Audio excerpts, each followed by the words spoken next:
Pai de amor, de bondade, de misericórdia, de graça, de salvação. Como é gostoso saber que o Senhor quer nos conduzir em suas asas paternais. Ó Deus, nós estamos com uma vontade incrível de voltar para casa, o Éden, o lar celestial. Por favor, ajuda-nos a concluir a missão, para que em breve possamos ver Jesus nas nuvens dos céus. É nesse nome que nós oramos, amém. Obrigado, queridos. Obrigado.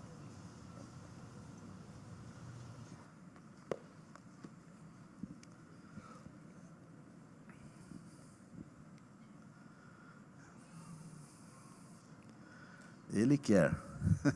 Gostei. Você é insubstituível. Todo aquele que o Pai me dá, esse virá a mim, e o que vem a mim eu nunca lançarei fora. A palavra de Deus, a Bíblia, é insubstituível. O sábado é insubstituível. O plano da redenção, só existe um, ele é insubstituível. A fidelidade no amor para cumprir tudo aquilo que o Senhor deseja que cumpramos, insubstituível.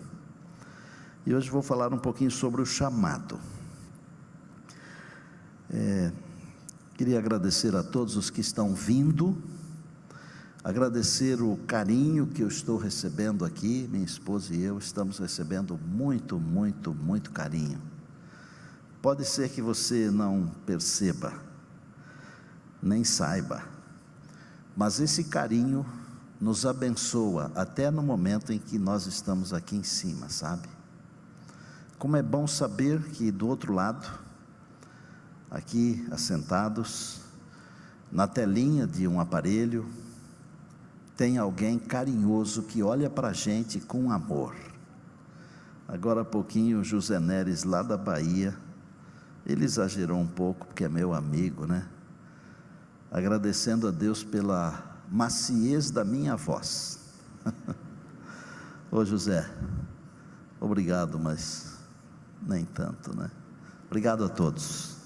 Pastor Henrique, obrigado mais uma vez. Os meninos aí, Vina, Mateuzinho, vocês são demais.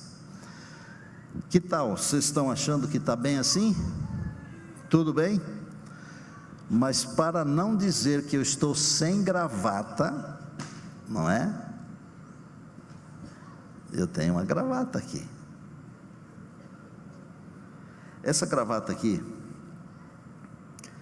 ela é muito especial para mim. Esta aqui. Eu vou falar sobre chamado. O chamado de Deus, ele é insubstituível. Porque a Bíblia diz que Deus escreveu todos os nossos dias, e Ele escreveu os detalhes de cada um dos nossos dias. Dá um exemplo rápido. Pastor Henrique e eu hoje fomos a uma cidade vizinha aqui fazer uma visita para um casal. São meus amigos já desde 1985. E nós fomos orar com uma pessoa lá. E enquanto estávamos conversando, Deus falou comigo para ungir aquela pessoa. E eu aceitei o chamado. E eu estou sentindo no meu coração que Deus já está operando naquela pessoa. Eu estava na cidade de Boston, nos Estados Unidos, fazendo um final de semana, e me permitam dizer, a gente precisa estar com o coração aberto, os ouvidos, a mente, para ouvir Deus. Nós fomos jantar depois do culto, com uma família. Quando você vai a um restaurante, você nunca faz pedido de oração. O pedido de oração é aqui, é em casa, é numa visita. Mas no restaurante você ora pelo alimento, agradece a Deus. Mas aquela noite, por alguma razão que Deus sabe, e eu perguntei para a família assim, antes de eu orar pelo alimento, que chegou assim aquele prato bonito, E o povo sempre leva, não é, pastor? Eles levam a gente nos melhores lugares, por isso que a gente não consegue emagrecer de jeito nenhum. É uma tristeza de alegria. E quando chegou aquele prato bonito assim, o meu filho, Neumuel, estava comigo, que ele estava fazendo a parte do louvor, cantava com a igreja e depois cantava no apelo. E eu perguntei para a família: vocês têm um pedido de oração? Que tal? A menina Luna devia estar com uns 10 anos talvez. Ela falou assim: quero que o senhor ore pelo Dom. E eu pensei que fosse um amiguinho da escola. Eu disse: mas quem é o Dom? Ela falou: meu cachorrinho. Ele está com as 2 patinhas da frente quebradas. Eu disse: nós vamos orar pelo Dom. E nós oramos. Isso era uma quarta-feira de noite. Aliás, era uma quinta-feira de noite. Na sexta-feira à noite, quando eu cheguei na igreja para pregar, a Luna estava de mãos dadas com a mãe, e ela trazia na outra mão uma sacolinha, dessas sacolinhas bonitas das lojas, e dentro da sacolinha estava essa gravata aqui. E a mãe falou assim: pastor, a Luna me fez comprar uma gravata de presente para o senhor. E eu disse: por quê? Porque quando nós chegamos em casa, o Dom não estava mais com as patinhas quebradas. E eu racionalizei, porque às vezes a gente tem a tendência de não acreditar que Deus realiza milagres, não é? E eu pensei assim: ela imaginou que o Dom estivesse com as patinhas quebradas, mas na cabeça dela, isso vai ficar para sempre como um milagre que Deus realizou em favor do cachorrinho dela. Se estava com as patinhas quebradas, ou se era uma distensão, ou uma coisa muito mais simples, eu não sei. Sabe o que importa? Que na cabeça daquela garota, Jesus fez um milagre, e ela fez questão de me comprar uma gravata cheia de cachorrinhos. Eu não sei se a câmera consegue chegar aqui pertinho, para mostrar para o povo de Deus que está nos acompanhando. Se Deus chamar você para orar por alguém, vá. Se Deus chamar você para contar uma história de Jesus para alguém, vá. Se Deus chamar você para ir para um outro país, vá. Sabe por quê? Porque o chamado de Deus é insubstituível. Ou você aceita, ou aceita. Mas antes de eu prosseguir, eu tenho um compromisso com vocês, de dizer as palavras que eu disse, quando estava todo pálido, sem ar. Queria agradecer muito aos amigos que já trabalharam comigo. Eu nem vou falar os nomes mais, porque é tanta gente, e eu não quero esquecer de nenhum. Como é gostoso ter amigos, né? Em todos os lugares onde eu trabalhei, eu construí uma família.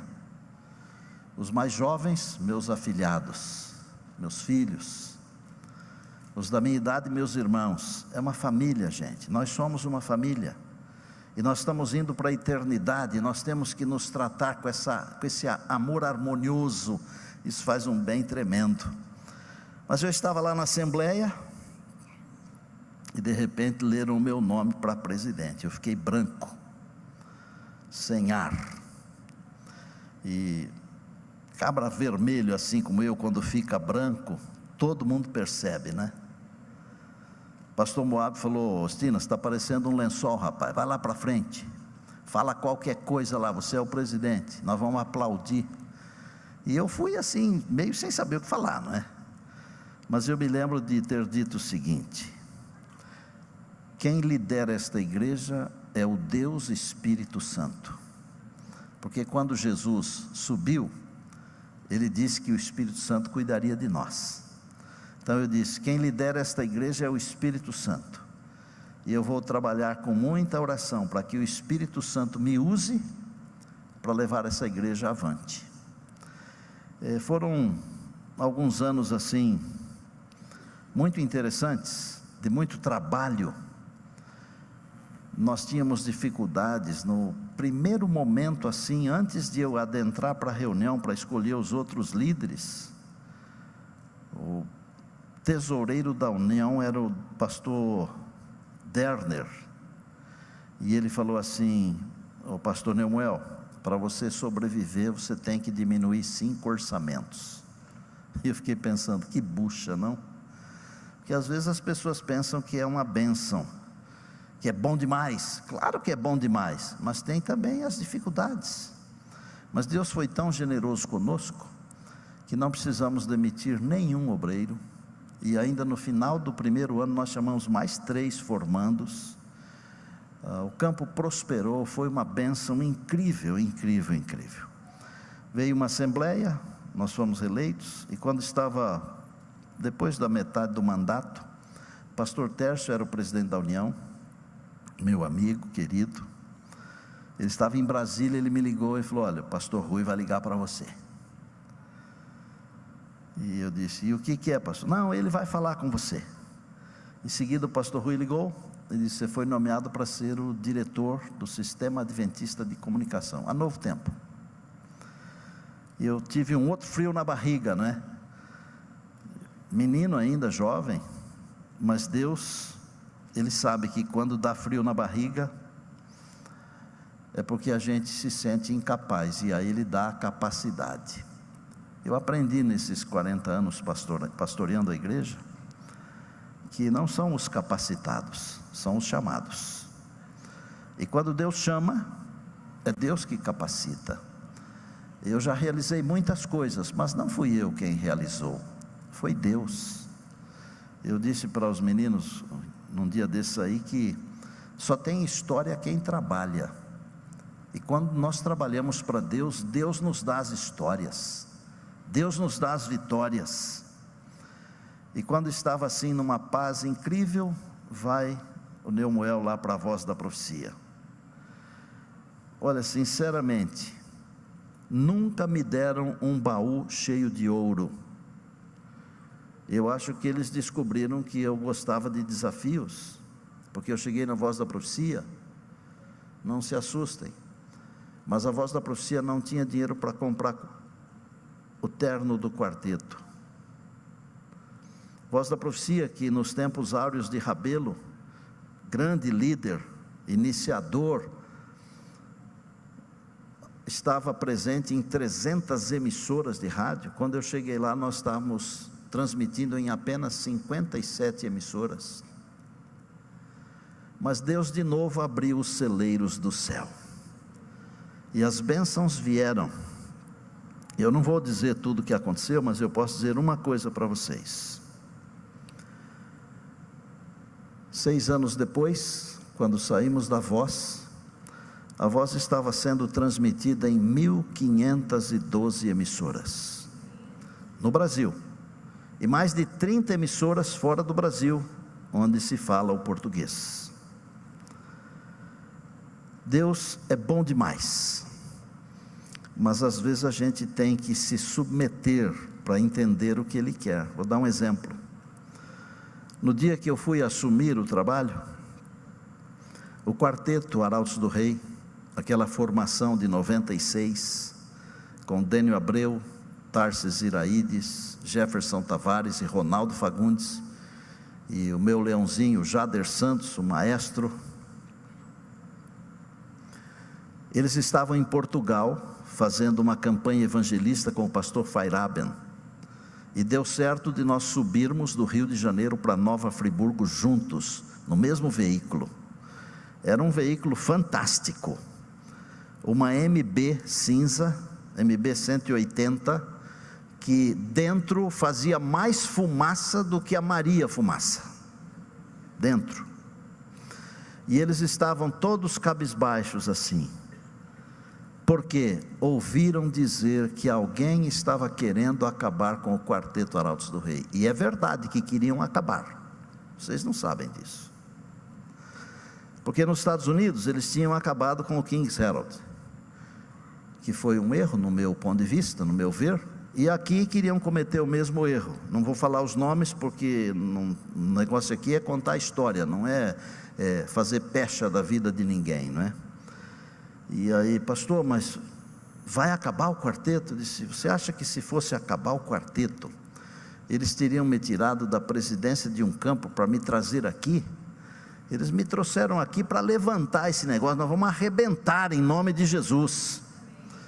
E eu acho que quando houve aquele evento dos 50 anos, a hora que a nossa formação entrou, parece que deu certo, quando eu disse que nós íamos arrebentar. Vocês lembram que quase caiu o ginásio do Ibirapuera? Não que aquela formação seja melhor do que as outras, porque todas são fantásticas, mas aquela formação marcou uma época de transição incrível, não só no aspecto musical, senão também no aspecto evangelístico. Foi uma grande bênção. Mas chegou um dia que eu disse para minha esposa, eu preciso ir embora daqui. E deixa eu falar uma coisa sobre holofotes. Os holofotes são incríveis, são maravilhosos. Parece que eles apupam a gente assim, e a gente fica muito maior do que é. Mas os holofotes, se eles não forem controlados pelo poder do Espírito Santo, eles derrubam as pessoas. E eu não preciso dizer que alguns foram derrubados por causa dos holofotes. E eu disse, nós vamos para a igreja de novo, porque eu sempre disse que o melhor lugar é a igreja.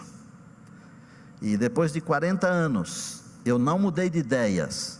O melhor lugar para um pastor é a igreja. É na igreja que você sente o amor verdadeiro. Normalmente, quando você está numa função, muita gente se aproxima de você, mas não é por amor, não.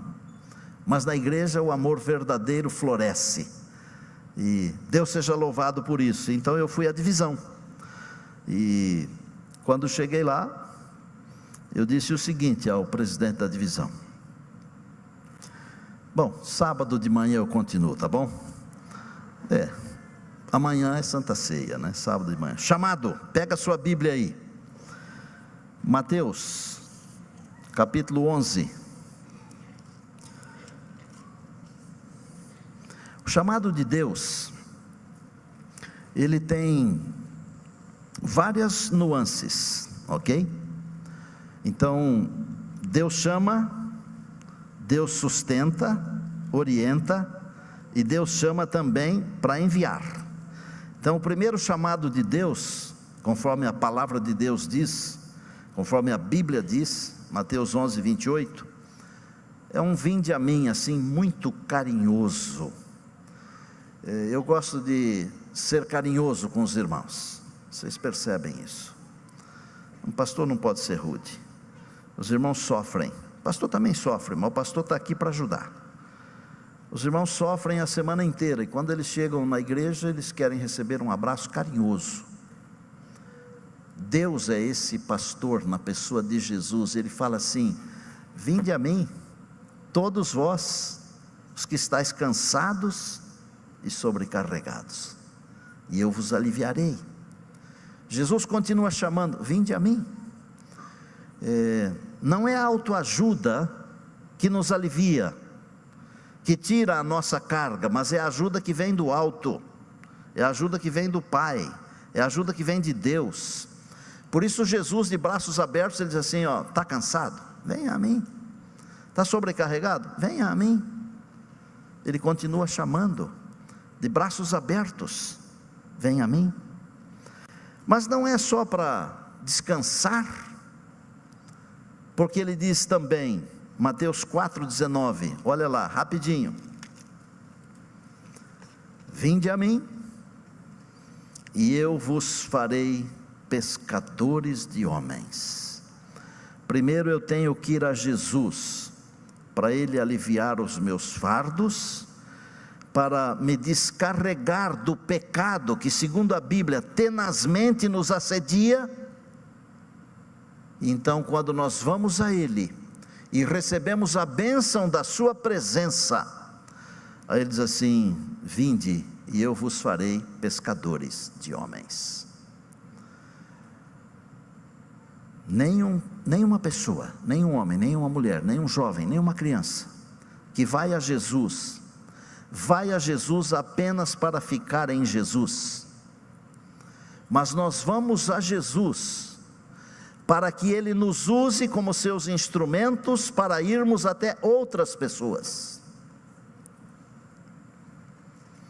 Pastor, mas isso Ele falou para os discípulos.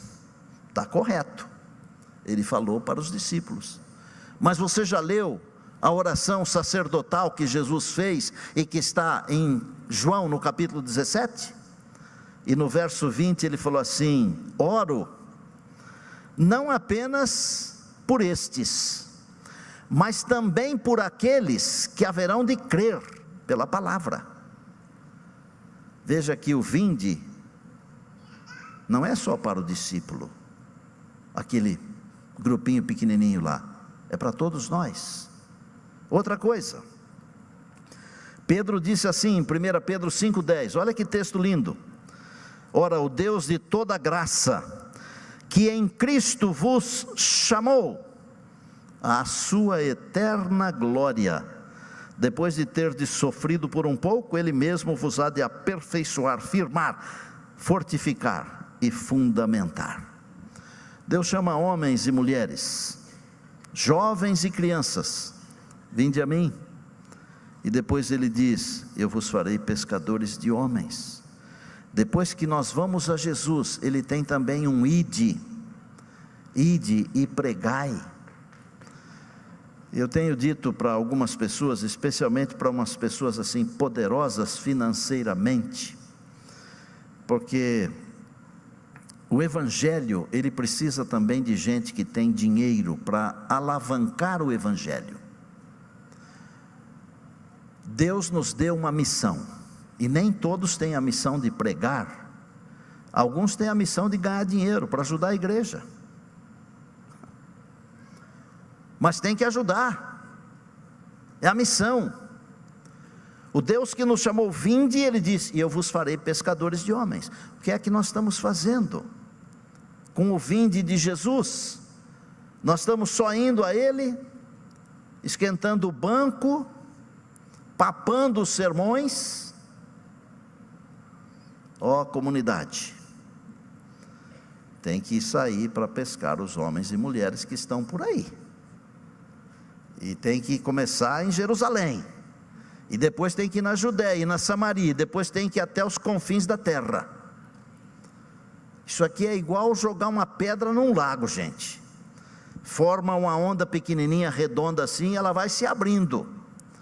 E essa igreja aqui tem um potencial que no mundo inteiro está para existir outra maior do que essa, no aspecto de que nós temos aqui muitos e muitos talentos. Jesus, quando contou a parábola dos talentos, ele disse que o homem que enterrou o seu talento, ele se deu mal. Isso aqui não é salvação pelas obras, não. É alegria de compartilhar aquilo que eu recebi. Eu sou filho de uma família de origem católica. Minha mãe se converteu ouvindo o pastor Rabelo, na Voz da Profecia. Eu tenho uma dívida de gratidão. E olha, Deus fez tanto por mim, que me tirou. Eu nasci lá na fazenda, nasci dentro da igreja, porque a igreja era dentro da minha casa, não foi no hospital, nem na maternidade. Tirou lá do meio do mato, para eu transmitir uma mensagem.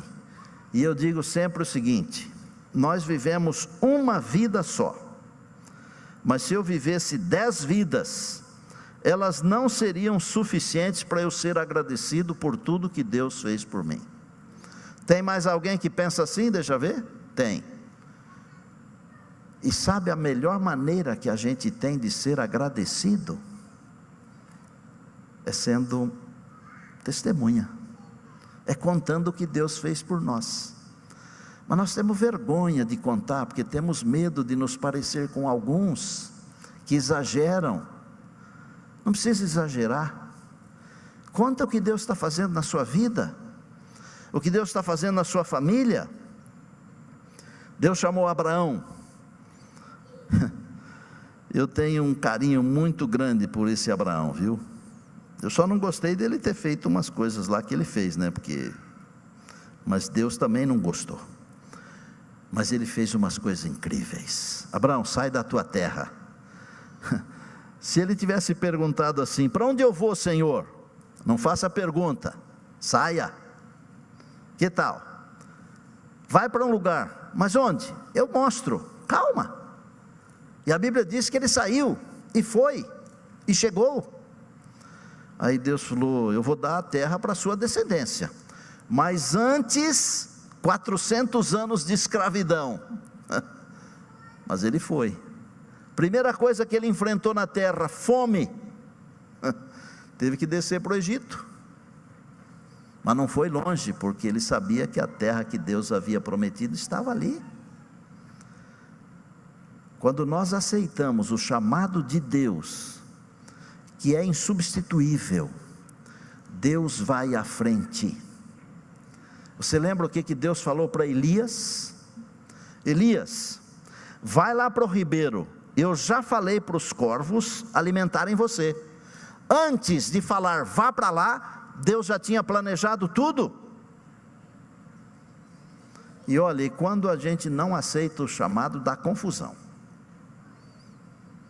Não me queira mal, mas dá confusão. Olha o Jonas. Ô Jonas, vá para Nínive. Nínive era do capeta naquele tempo, viu? Você sabe o que eles faziam? Eles empalavam as pessoas. Senaqueribe era um rei terrível. Mandava tirar a pele da palma da mão da pessoa. Mandava cortar a ponta do nariz. E o Jonas falou: eu vou para lá coisa nenhuma, eu vou fugir para cá. Em vez de 900 quilômetros até Nínive, foi mais de 3.000 quilômetros para a Espanha. Mas o Deus que chama é o Deus que nos acompanha. E mesmo que a gente faça alguma coisa errada no trajeto, Ele está lá para de alguma maneira resolver. Vem a tempestade e o Jonas é obrigado a ser jogado no mar. Mas o Deus eterno que faz o chamado é o Deus do mar, é o Deus do peixe, é o Deus da criação, é aquele que está sentado no trono do universo. E finalmente o Jonas teve que se curvar e foi. Deus tem um chamado para você. Deus tem um chamado para mim. Deus tem um chamado para todos nós. E eu vou dizer para você o seguinte: Elias foi um grande homem de Deus, porque ele aceitou o chamado de Deus. Às vezes é preciso dizer certas coisas que poucas pessoas têm coragem de dizer, mas elas devem ser ditas com amor, porque zelo sem entendimento é pecado, não é bom. E Elias fez umas coisas que pouca gente teria coragem de fazer, mas em compensação, ele foi levado para a eternidade, e no lugar dele ficou um garoto. E o garoto falou assim: você é bom demais, mas eu quero ser o dobro do que você é.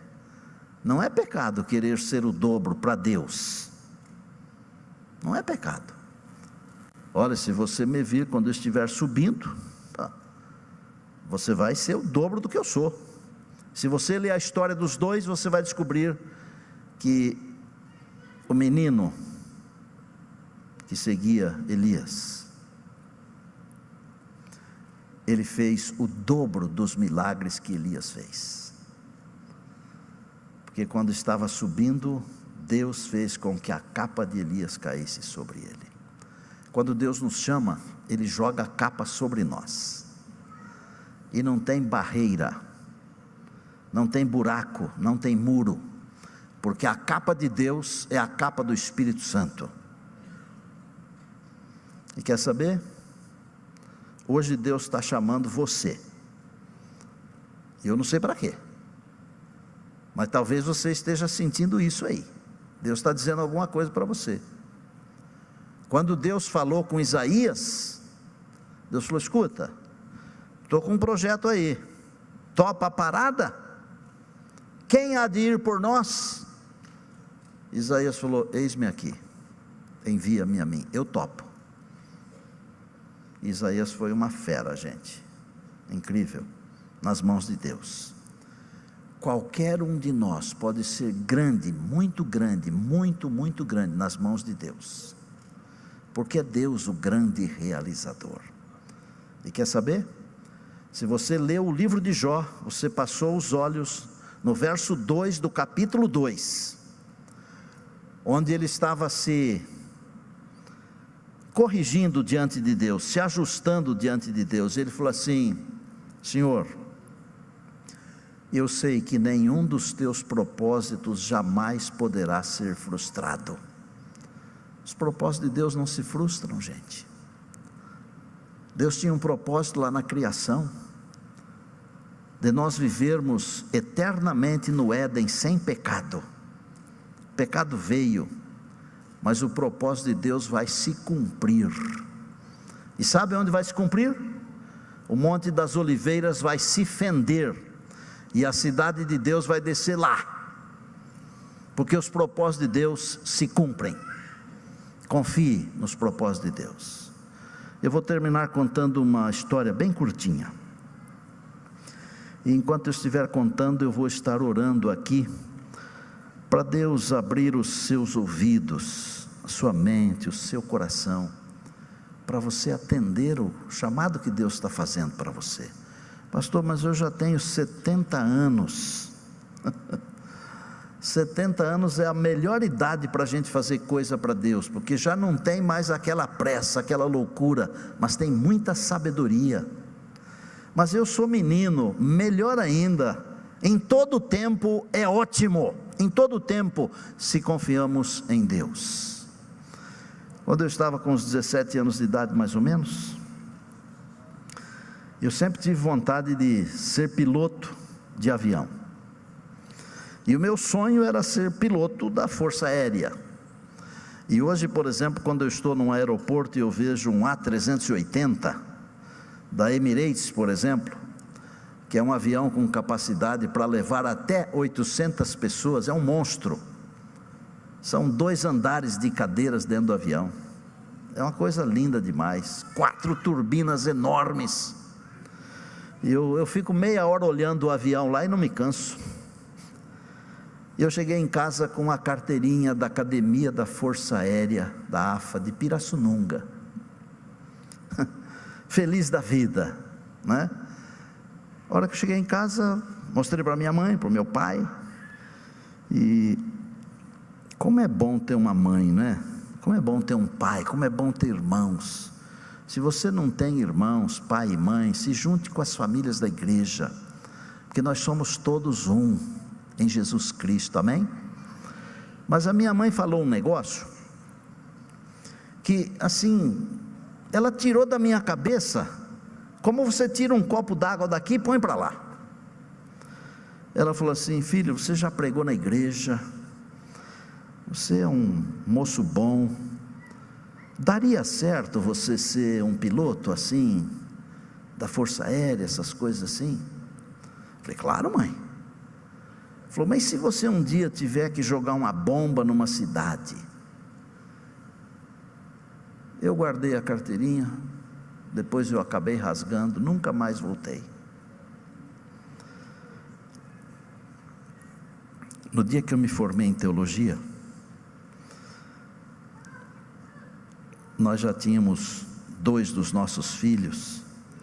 Mari está ali atrás, ela deve lembrar que naquele dia a Ana queria ir para casa, né, Mari? E ela batia a cabeça assim no peito da Mari, porque ela queria ir para casa, não queria ficar na confusão. Mas na hora da fotografia, e aqui é muito comum isso, né? Na hora da fotografia, depois do cartucho assim, a minha mãe falou para mim assim: você está realizando hoje um sonho meu. Disse: que sonho, mãe? é o seguinte: quando eu estava esperando você, eu disse que se você fosse um menino, que naquele tempo não tinha ultrassom, não tinha nada, que se você fosse um menino, eu ia dedicar você para ser um pastor. E eu, formado com o cartucho na mão, e olhei para ela assim, um pouco assustado, né? Disse: mãe, mas naquele tempo a gente chamava o pai de senhor e a mãe de senhora, e a gente também pedia bênção quando encontrava o pai e a mãe, e era uma coisa linda, sabe por quê? Eles respondiam assim: Deus te abençoe, meu filho. E é bênção de Deus, devíamos voltar a essas coisas, viu? E ela falou assim: eu dediquei você para ser um pastor. E por que a senhora nunca me falou isso? Olha a sabedoria. Eu não queria que você fosse influenciado pelas minhas palavras. Durante todos esses anos, 28, eu tenho orado para você ser um grande pastor. Aí eu entendi por que quando eu cheguei sorridente, ela falou aquela frase lá, sabe? Vou dizer para você o seguinte: se eu tivesse seguido a carreira, eu tenho convicção de que Deus teria me abençoado do mesmo jeito que Ele tem me abençoado como pastor. Sabe por quê? Não é preciso ser pastor para ser abençoado, é preciso seguir o plano de Deus. Mas eu fico às vezes imaginando, né, aquele monstro, aquela aeronave pousando, e se eu fosse um comandante, cabelo grisalho assim, né, de óculos escuros, no cockpit.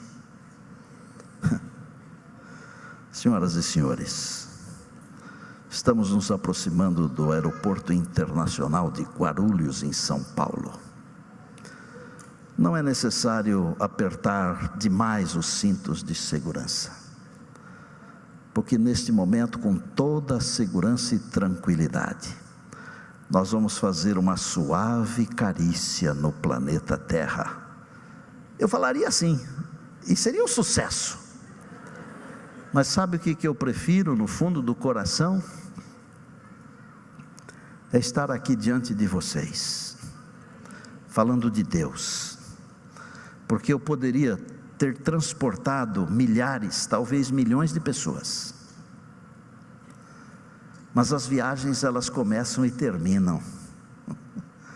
Eu estou pilotando uma outra aeronave muito maior do que um A380, e um dia desses, o grande comandante, o Senhor Jesus, o nosso supremo pastor, Ele vai dizer assim: desafivelem os cintos, estamos pousando na Nova Jerusalém. Este dia está muito mais perto do que você imagina, mas antes dele aparecer, Ele tem um chamado para você.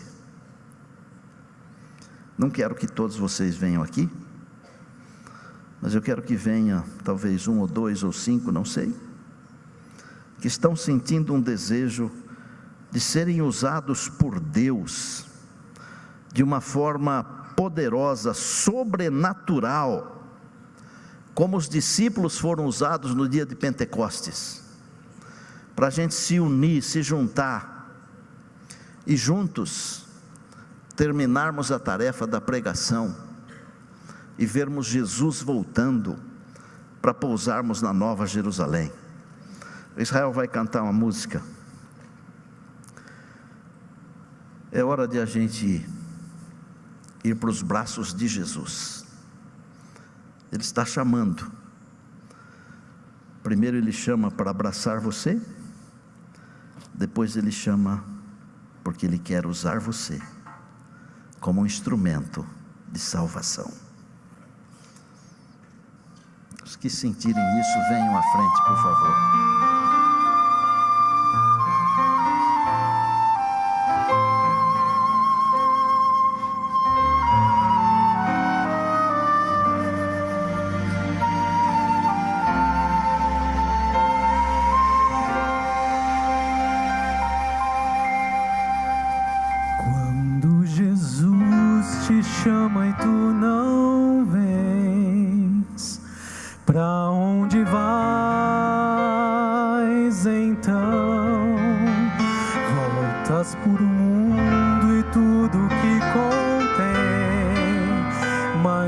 voltas triste como ninguém.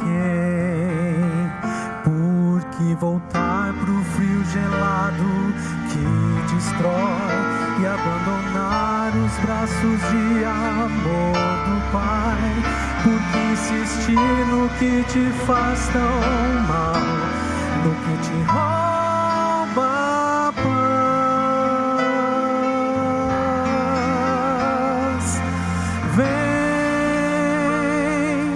Vem pra Jesus,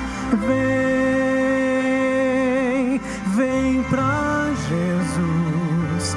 Agora é o momento, não podes deixar pra depois.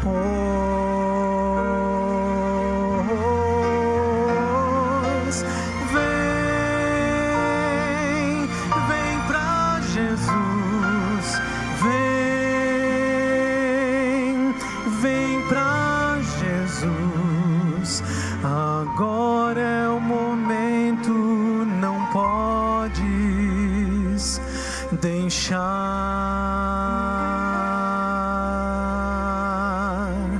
pra depois.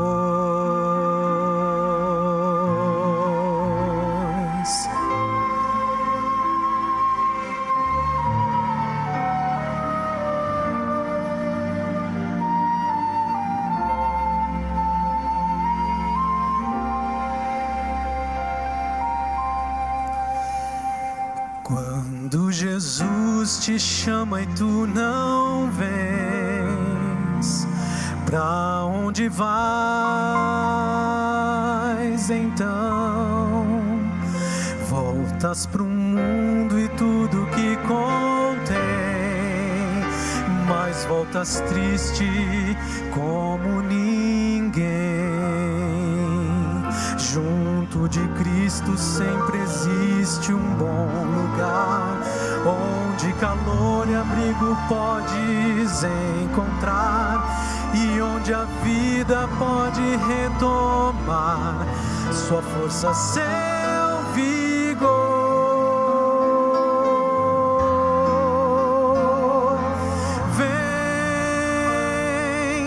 Vem pra Jesus, vem pra Jesus. Agora é o momento, não podes deixar pra depois.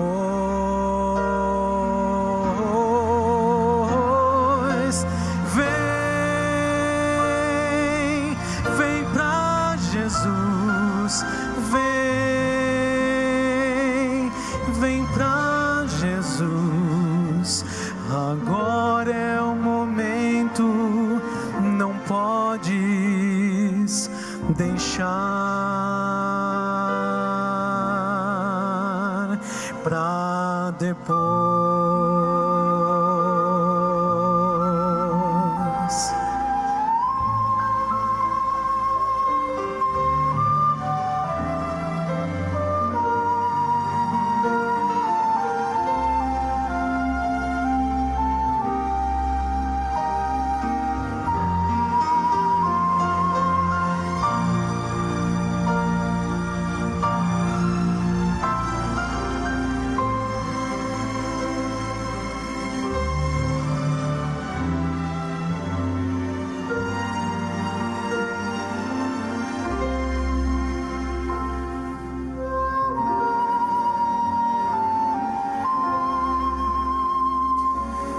Quando Jesus te chama e tu não vens, pra onde vais então?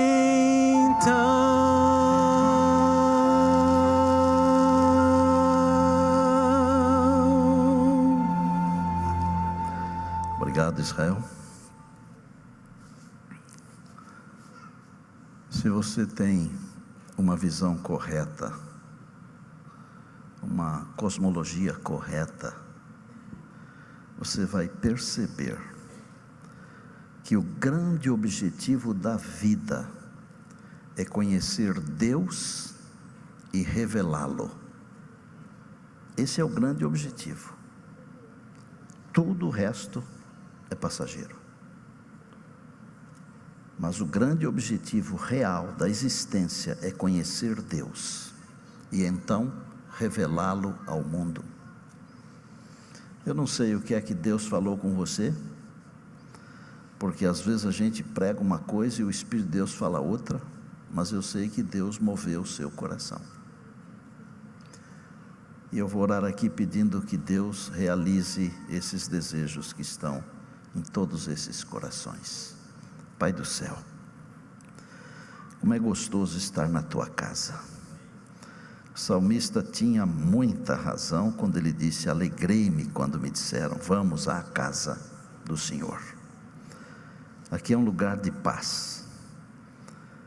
Tua presença nos enche de paz e alegria.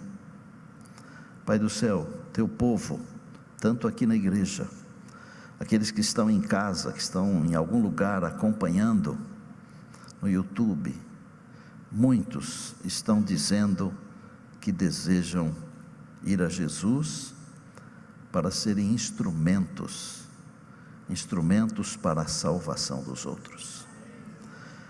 Que os sonhos que foram aqui levantados hoje, eles se realizem, não pela nossa energia, mas pela força e pelo poder do Deus Espírito Santo. E que nós tenhamos alegria de ver almas preciosas aceitando Jesus como Salvador e Senhor. Abençoa-nos como igreja, como famílias e como pessoas individualmente. E se tem alguém aqui em dúvida, que o teu Espírito trabalhe para que a dúvida desapareça. Nos entregamos outra vez, agradecidos em tuas mãos, e fazemos isto no nome precioso de Jesus, que é o teu Filho amado, é o nosso Salvador e Senhor. A Ele seja a honra, a glória e o poder para todos sempre. Amém, amém e amém.